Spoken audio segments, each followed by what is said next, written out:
Двусторонних взаимоотношений между Казахстаном и Таджикистаном здесь нет никаких препятствий, нет никаких проблем, которые бы не нашли своего решения. Мы являемся действительно реальными союзниками. Я очень рад этому.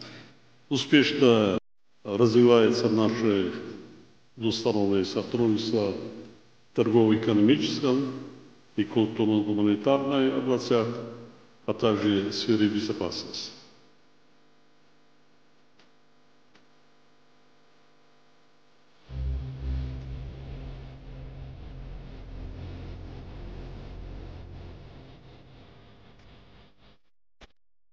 Вы единственный действующий президент, который стоял у истоков Шанхайской организации сотрудничества в 1996 году. Да. Поэтому со всех точек зрения вы являетесь человеком, который имеет огромные заслуги перед Шанхайской организацией сотрудничества.